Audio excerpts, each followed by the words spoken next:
other considerations that are given when we open the shelters. So I don't want anybody to create the narrative that you have to be aligned one way or the other to access the shelters. And there seems to be some concerns raised about the operations of these shelters. So I want to advise that all the shelters in Southwest St. Elizabeth, the Mayersville Division, are in operation, and the Southeast, and that they have been provided with the requisite items to afford for the smooth operation of the shelters. We are in constant touch with our shelter managers across the island, and I know, and I want to say this, as soon as the conditions start to deteriorate in certain areas, the difficulty is going to show in making contact in the way that we would want the contact to be made. We have a very effective radio telecommunication system which is manned by the Jamaica Fire Brigade, and that system is up and running. It is a part of the JICA program that the Government of Japan and the Government of Jamaica has put in and has made us very efficient, and it is a system that the police has tied in, and all the major stakeholders across the country has access to the system. So our shelters are up and running, and I want to say to Jamaicans that I'm encouraging you you still have a little window to go into the shelters because it is important. There are also complaints about Ochoreosai.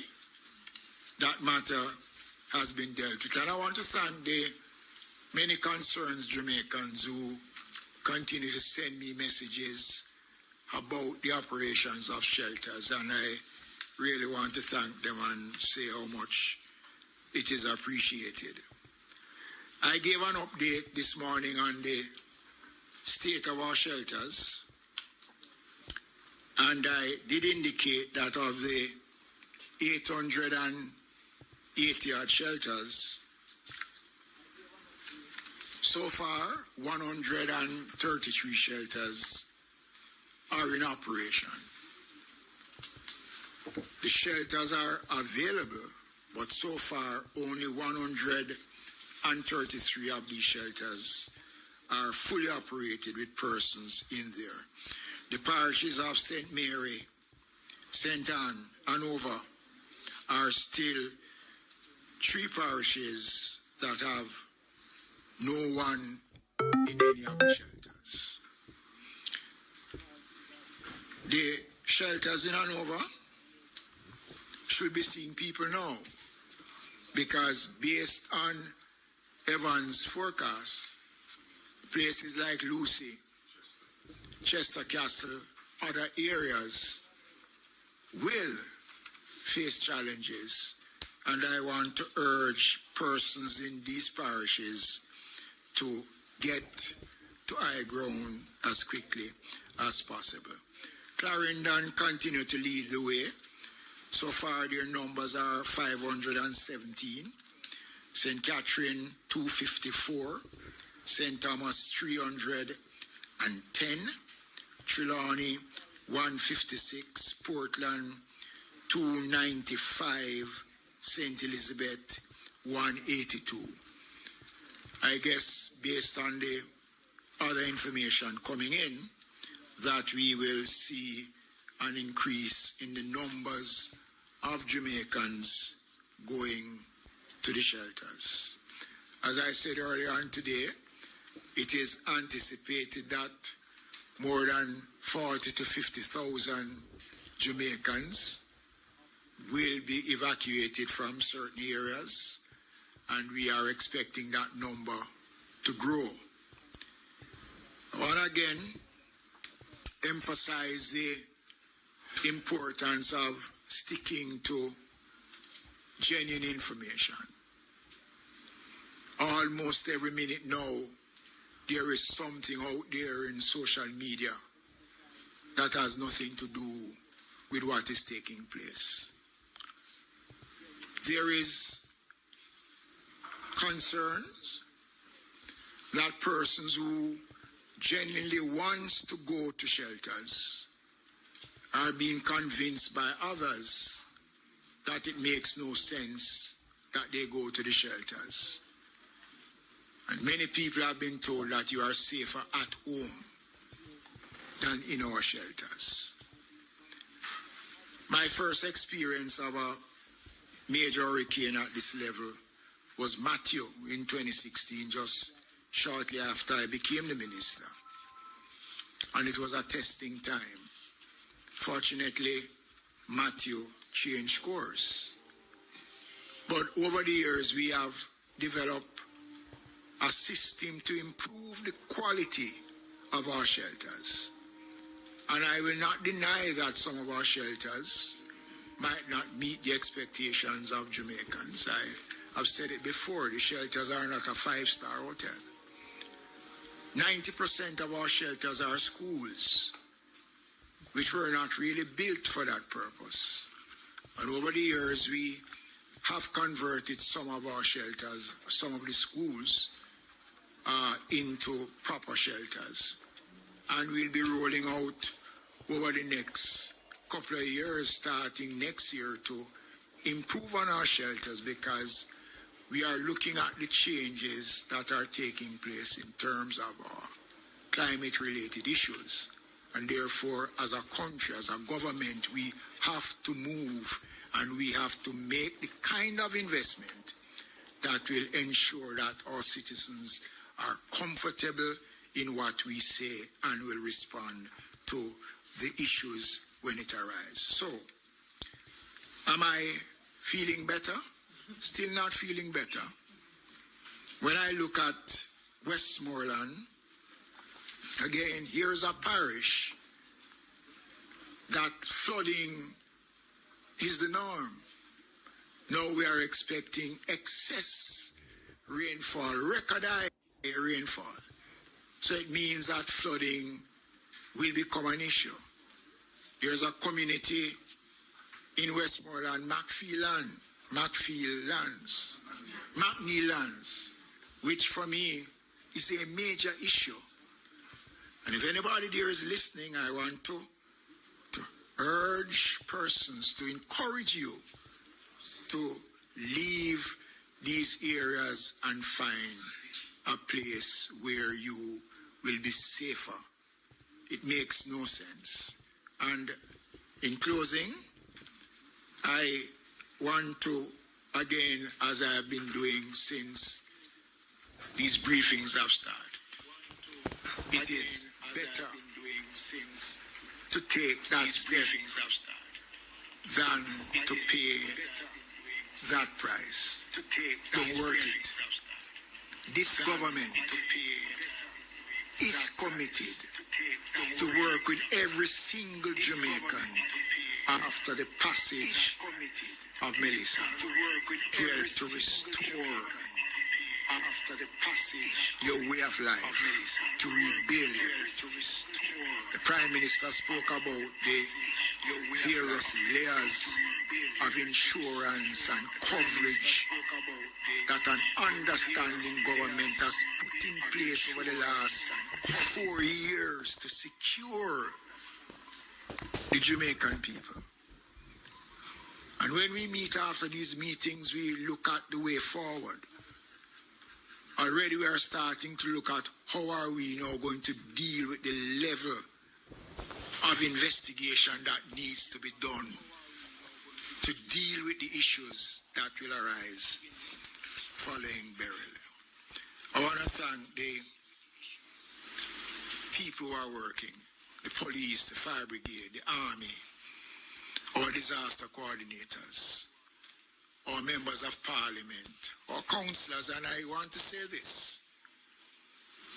I am happy that as a government we recognize the role of the opposition and have engaged the opposition in discussions around the programs that is being undertaken by the government in a response. And we have been open, we have been clear, and if we are wrong, we are bold enough to say we are wrong. But all the decisions that we have taken to safeguard the Jamaican people, we stand by those decisions. It is the Jamaican people that have to work with us now to ensure that we minimize as best as we can whatever the outcome is. Thank you.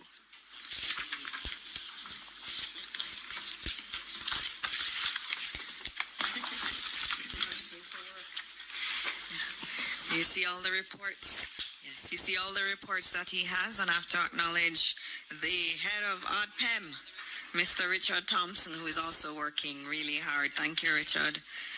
All right, so up next we have Minister Tufton. I know there are some other questions for Evan Thompson that we got online. They really have questions for you. They want to know more. We'll get to those after Minister Tufton speaks, or Minister of Health and Wellness.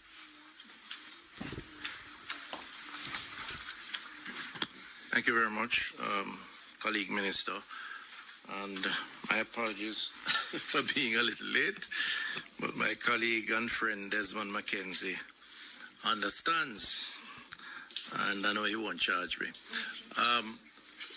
I want to just begin by recognizing my colleagues and other members in the room, the media, and of course the agencies. So a couple of things that re-update. Firstly, I was late because I was on a conference call with the health ministers of the Caribbean region, chaired by the head of CARICOM, who expressed the desire to support, and I gave them an update, and I want to just publicly thank my colleague ministers of health in the Caribbean who have offered to provide support wherever that is needed, including CARFA and CARICOM health ministers. So I got a little delayed because of that conversation. In terms of the updates, the health centers remain closed as we had announced, but all hospitals remain open and all are prepared. I have done a number of visits over the past 24 hours or more, visiting some of these institutions, having conversations with the staff, and at the Emergency Control Center in New Kingston, headed by Dr. Dawkins Wright, who is here in the audience. We have had several briefs involving the respective regional health authorities and the hospital heads. And from all that I have seen, we are prepared and ready. There's adequate water storage supplies, adequate food both for staff and patient, adequate medical supplies, a logistics infrastructure which involves our own logistics but also coordination with other agencies like the Fire Brigade and others. And I think generally speaking, there's a staff that is ready and waiting. The message to them is firstly to take care of their family members, ensure that their homes are safe, and then commit themselves to ensuring that over the next number of hours they will commit fully to serving the Jamaican people from a healthcare perspective. So that is in place. We are concerned about a few hospitals that are on the coastline. So Noel Homes in Hanover, Black River in particular, in St. Elizabeth because of where the storm will enter the country, and Falmouth, Trelawney. We have evacuation plans for those institutions. So today we started some evacuation efforts out of Black River. Fortunately, we just completed a 12-foot seawall on the coastline between the hospital and the sea, and that is in place, which will provide a buffer and some protection. But based on projections of 13 or more foot waves, we do anticipate a breach of that. So we have moved some of the services out of the hospital further inland and have relocated patients from the ground floor to the second floor, and hope that that will suffice for any surge that will take place. The other institutions have evacuation arrangements and will exercise that as the case may be. Each of those institutions, of course, have generator backup power that will take them hopefully through the period that may be downtime until power is restored. The staffing for the surge capacity are in place, rosters are in place, doctors, nurses, biomedical engineers, drivers and porters, all of those are in place to deal with the possibility.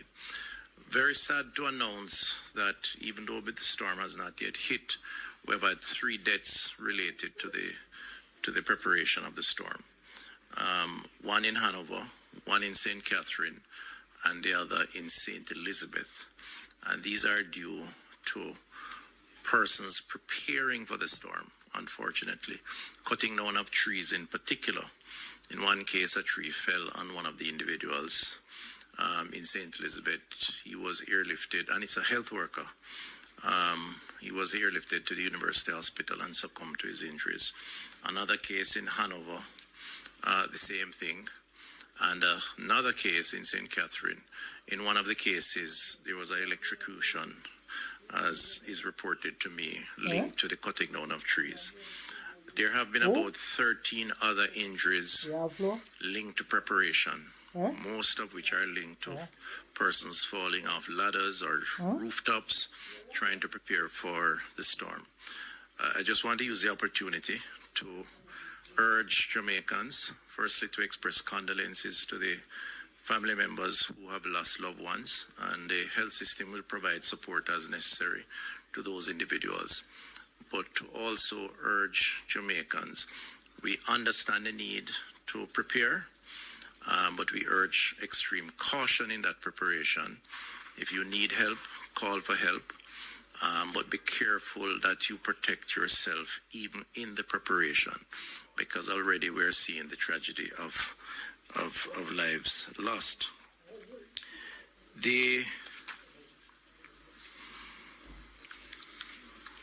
In terms of the challenges around the actual event, which very little can be done between now and early AM, which is when we expect the storm to hit. Outside of the preparation of the institutions, and we urge those home to ensure that they have adequate drinking water, because turbidity can impact quality of water. So to the extent that you can collect your water now while your pipes are still running, please store drinking water. The non-perishable foods, please be mindful of that and secure that to the extent that you have not already done so, and there's an opportunity so to do. We are aware that from a health perspective, post the event, there is the risk of contaminated water, contaminated food. The ministry, part of the discussion I had today with the public health team, we have just about 600 of them. These are the officers who go out into the field and visit, retail outlets, wholesalers, institutions, to ensure that the integrity of our food chain is maintained.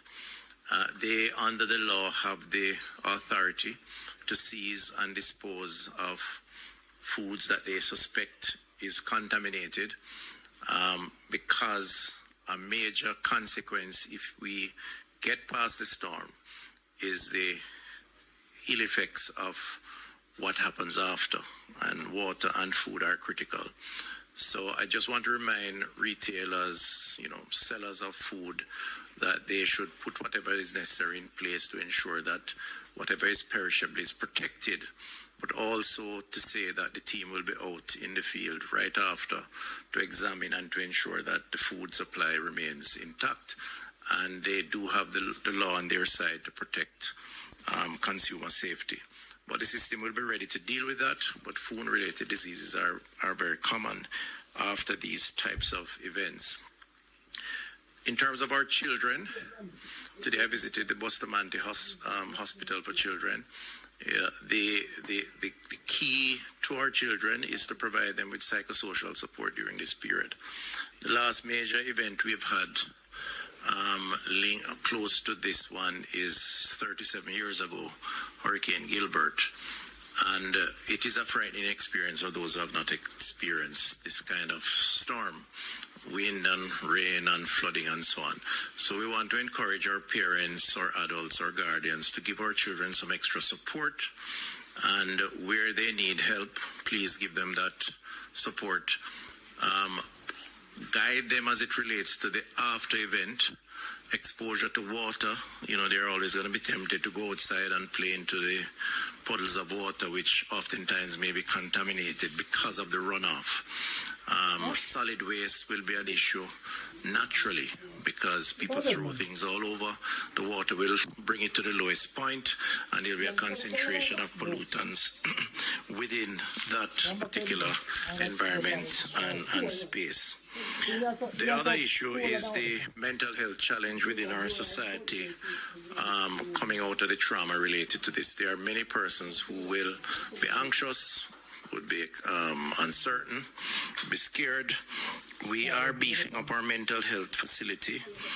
Just to remind you of our helpline, 888 New Life. That's 888-639-5433.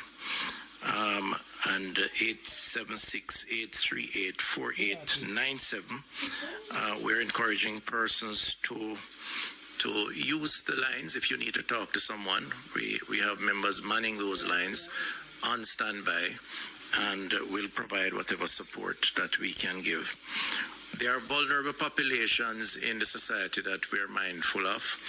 The older population who are chronically ill, those who require medication for their hypertension, diabetes, other forms of chronic illnesses. The NHF, I've had a meeting with the NHF. They are prepared to provide information and support. They're also prepared to deliver medication once the storm would have passed. And we're putting in place some creative ways to maneuver the obstacles that we would likely encounter after the storm. And what we would ask persons to do is to keep in touch using the One Love helpline, 888-1-LOVE, for the vulnerable populations to be given whatever support they can. The final point I'd raise is the issue of persons volunteering to give support. So in disasters of this kind, because of who we are and the generosity of our diaspora, as well as just general the globe, there's going to be a lot of offers to provide support. It's going to be important for us to ensure that that support is coordinated and that it is properly organized. Now, I know that ODPEM and Minister Mackenzie will provide whatever channels of contributions and the management of that process. As it relates to health, we have put in place a mechanism through our charitable foundation and the National Health Fund to ensure that we are able to guide the type of support that may be needed in the immediate aftermath, the logistics of that support in terms of coming in, where it is stored, how it is distributed, because you can end up tripping over yourselves because everybody wants to help and there's no coordination around that help. So I just want to say that those who are offering to support the restoration from health perspective, we will be happy to guide you and to provide you with the appropriate guidance as it relates to that. I want to close by thanking the healthcare workers. They are not unaccustomed to emergencies and to going beyond the call of duty. They have been very resilient and have really demonstrated their commitment to protecting the country. So I want to just use the opportunity on behalf of the government to thank them and to just ask them to continue on this trajectory and that they have our support in delivering and protecting the Jamaican people. Thank you. Thank you, Minister Tufton, for that. You actually answered every question that we had in the chat today. There were mental health questions. What's going on with the hospitals? You've answered everything without us even having to go to questions. So thanks to you and to the Ministry of Health team for all the work that you are doing. I am going to actually stop before the question and answer. I have some questions here that we need to go. Most of them are to you, Evan, that I need to ask. And there's one more I'm getting, Minister Tufton, from you. You'd have heard us speak of the National Emergency Operations Center, which is here. There are a lot of individuals that are there and they're working really, really hard. They are they're coordinating with the parish coordinators. You see them down there with their radios. They have a lot of equipment where they can easily be deploying resources across the country. They have trained for this. They have worked really hard on this. And so you've been hearing a lot from the ministers, but there are some really great patriots that are here. They've worked really hard for this country. And I just wanted to bring up the lead of some of those entities that are in our Emergency Operations Center here at ODPEM. Of course, I'm going to ask you if you could please stand here so that the cameras can pan to you, because Jamaica wants to know who you all are. And as I say your name, you can come up. And I'm going to probably go in that order. Commissioner Stuart Beckford from the Fire Brigade. Hi, Commissioner. How are you? I'm good. I'm a bit tired, but I'm okay. I know, but the Fire Brigade is going to be absolutely central to any rescue operations that we're going to be doing across the country. And so we want to acknowledge the Fire Brigade team that's downstairs in our Emergency Operations Center. We also have Marilyn McDonald, Manager, Community Renewal for JPS. JPS is also here. So we know when things are down, and JPS is coordinating with us. We have other entities like the NWA and other groups too. And so thank you too and your team for being here. We also have, and you can all stay up here, you don't have to come down. They can pan out to you. we also have Commander Alvin Gale from the Jamaica Defense Force. They are here. You see the JDF gentlemen across the building. They are being led by you, and you're doing a fantastic job and just working to coordinate all the areas that JDF will help with in any type of recovery effort. JDF will be central to it. And so they're already here and doing coordinations from now. We also have Dr. Ellington from the JCF, Superintendent from the JCF. The JCF is here too. They know what's going on. They know where there is danger. They're coordinating. They're getting their troops out as best as possible. The members of the JCF, the police force, will be out. They'll be deployed as necessary. So don't even think about it. I know what some people are thinking about the JCF. They are here. They're monitoring. They're out there and monitoring, and we can divert resources very easily. These are just some of the people that are working downstairs. Mr. Thompson, you should join them. ODPEM cannot do this without ODPEM. ODPEM is really central to all of this. And they all have families. Look at them. They have families. And this is just a few of them. Downstairs is full. It's a lot of people in the room coordinating. And they are here for us. And I would like to also add someone who is not willing to come up. Rohan, come on up.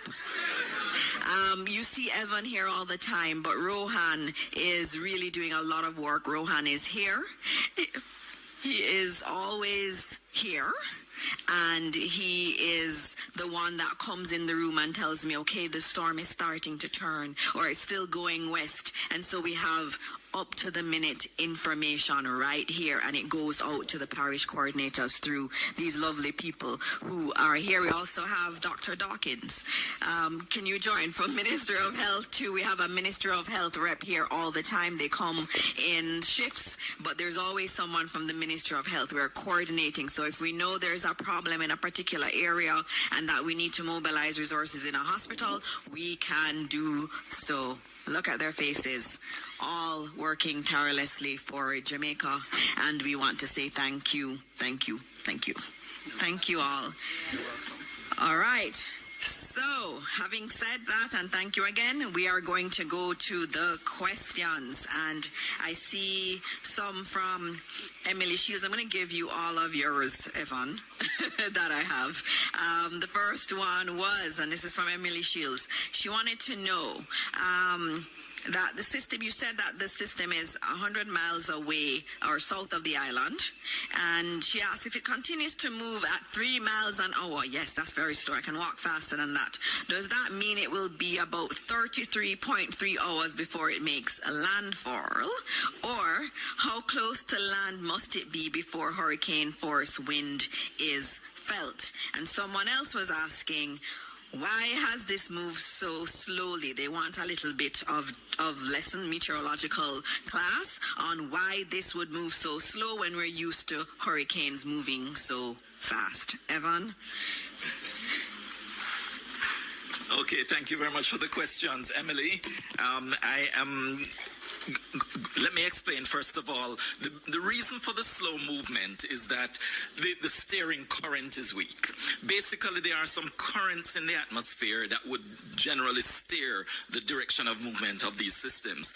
And it depends on a lot of the other features that exist at the same time. I spoke earlier about the high pressure centers, the low pressure centers, frontal systems. If they exist, they tend to influence the direction and the speed of movement. So, for instance, if there are two large high pressure areas that are north of the Caribbean area, and there is a frontal system that extends between the two, and they are, if the front is moving toward the east, it would tend to drag that system because it is a low pressure system.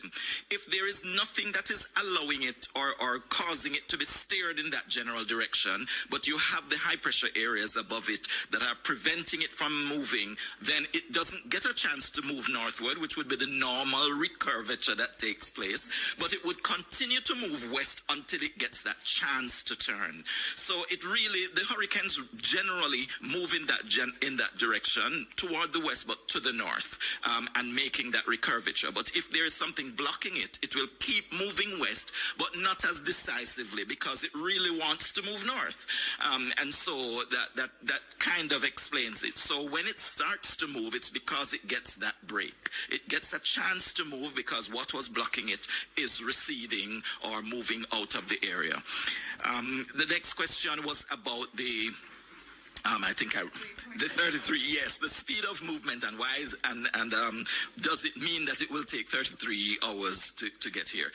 Really, I did mention it's moving slowly now, but after this turn, it's expected to move much faster as it moves toward the northeast. And that is because, again, the steering current is going to be pulling it in that direction because of another feature that exists that will allow it to be pulled to the north. So if there is a frontal system that is in the area to the north, then because that is there and it is taking advantage of the break between the high pressure systems, then that will pull it faster in the direction. And so it's expected to move faster.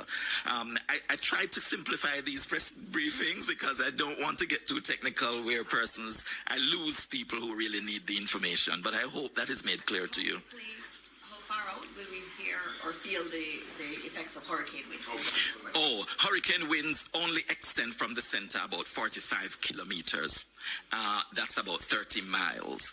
So when it gets 30 miles from the coastline, that's when you start to feel those winds. And then, of course, it will take you have to calculate the speed of movement, and as it moves toward the north, how long you will continue to experience those winds. But the center would have to have passed 30 miles from you again as it moves away before you start to move away from those hurricane force winds being experienced. All right, thank you. Thank you very much. I have a question for Minister Tufton. It's on what should pregnant women do if you're in an advanced state of pregnancy and this hurricane is coming. What do you do? Do you head to the hospital? Do you stay home? What do you do? I'm told the answer is to call Minister Tufton. That's what Minister Mackenzie says, but I think there's a better answer to the question.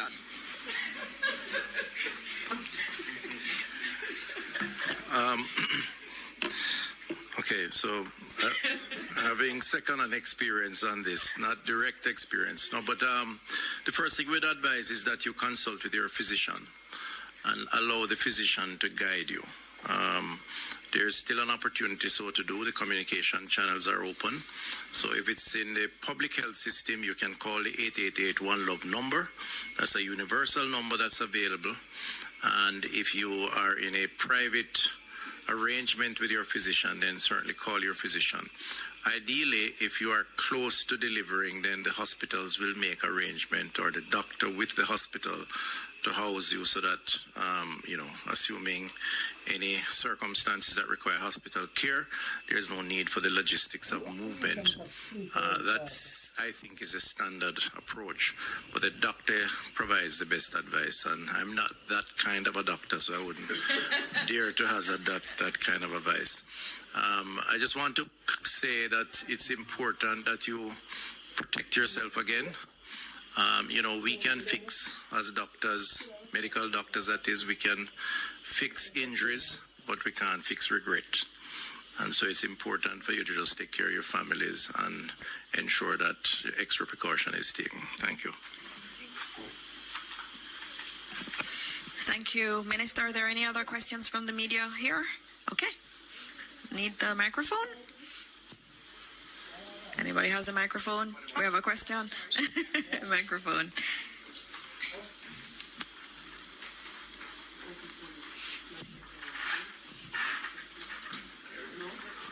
Is it on? Mike, okay, great. Good evening, everyone, ministers in the room. My name is Twyla Whelan. I am from the Jamaica Information Service. I have a series of questions, and these questions are not only from me, but from audience members viewing our live stream. So one of the first questions, I believe, would be to ODPEM, and it has to do with the website. It's showing that some sites, some shelters are closed. Is there any clarity that can be provided on this, or is it a case where some of them are up to capacity, or is there a glitch with the system? We just want to be clear. That's the first question. All right, he's going to answer. We're going to take the series together, because we do know that some of our news stations need to break off now. Well, as you have heard from Minister, not all our listed shelters are open. At this point in time, shelters are open dependent on what is happening. We have a set number that is currently open, roughly 79. And as the system progresses, more persons will go into shelter, so there will be a need for more shelters to be open. So the update is based on the shelters that are open, and we continue to update that listing as the other shelters come on stream. While I have you, Mr. Thompson, last year during burial, the disaster emergency communication system was particularly critical and very, very helpful in coordinating emergency response. Is it still up and running for that is up. It's ideal. Minister spoke to that as well, that the system is housed at the ODPEM, and it is currently being manned by the Jamaica Fire Brigade. We have gone through all our protocols in doing our radar check. It's working extensively. So that's a main part of our operation. It's a critical part of our operation, because without communication in times of crisis, you're dead in the water. So we have ensured that is a mainstay, and that is something that will be used extensively throughout the operation in response to medicine. Perfect. And finally, from our viewers, they wanted to know what parishes will be first affected. The people on the live stream wanted to know which parish the storm is going to affect the most. Mr. Thompson? Which parishes would be affected the most? All parishes, first of all, will experience some impact from this system. This means heavy rainfall, this means strong winds, hurricane force winds, even affecting sections. The hurricane force winds will be restricted mainly to the western half of the island. But the tropical storm force winds would cover the entire island. And that is only because the hurricane force winds only extend 45 kilometers from the center, and it is moving only over the western part, going going as far as St. Anne in the north. So we do not expect that sections of Portland and St. Thomas, Kingston, St. Andrew, St. Catherine would really experience any hurricane force winds at this stage, based on how it is. But the storm surge, again, there are specific areas, and that would be along coastal areas to the right of the center on the southern coastline and to the left of the center on the northern coastline. Okay, thank you all. There's just one last one, and I'll answer it because Minister had already answered it. It was, how are the evacuation efforts going in places like Rocky Point and Portland Cottage in particular? And those are actually going well. Minister Mackenzie had been monitoring those, and persons were in fact heeding the evacuation orders. And so we are encouraged by that, and we ask others who may not be doing the same to follow suit also. All right, so I don't see any other hands up, and so we are going to close this press briefing now. And I'll just say something. I was on an interview earlier with international media, and they asked me what would Jamaica want to say to the world at this time.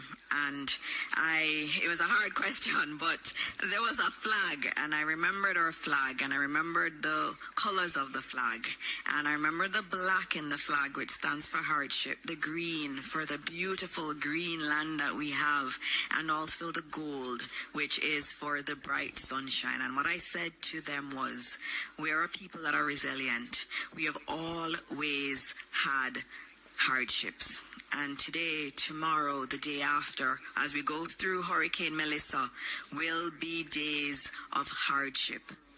But we know, we have confidence that after this storm, the green land will emerge to us again, and that the sun is going to shine.